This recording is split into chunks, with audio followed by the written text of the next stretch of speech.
జనరల్గా ఒకప్పుడు మనల్ని పట్టించుకునే వాళ్ళు లేకపోయేవాళ్ళు.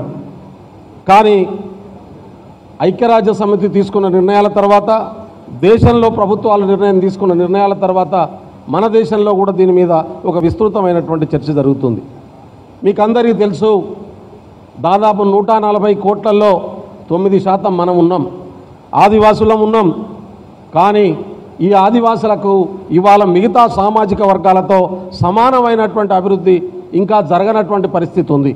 అందుకనే ప్రత్యేకమైనటువంటి దృష్టిని తెలంగాణ ప్రభుత్వం రేవంత్ రెడ్డి గారి నాయకత్వంలో, సీతక్క గారి నాయకత్వంలో ఒక దృష్టి పెడుతున్నటువంటి పరిస్థితి ఉంది. మొట్టమొదటిసారిగా ఆంధ్రప్రదేశ్, ఉమ్మడి ఆంధ్రప్రదేశ్ చరిత్రలో కావచ్చు, తెలంగాణ దాదాపు 11 సంవత్సరాల చరిత్రలో కావచ్చు, 17,056 కోట్ల బడ్జెట్ను ఈ రాష్ట్ర ప్రభుత్వం మొట్టమొదటిసారిగా మా స్పీకర్ గారి ఆధ్వర్యంలో మాకు కేటాయించింది.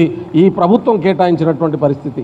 ఈ 17,000 కోట్లు కనుక ఈ సంవత్సర కాలంలో 100% గ్రౌండ్ అయి మా ఆదివాసులకు చేరితే, స్పీకర్ అన్న అక్కకు కోరుతా ఉన్నాను, అద్భుతమైనటువంటి అభివృద్ధిని ప్రజలు చూసేటటువంటి అవకాశం ఉంది.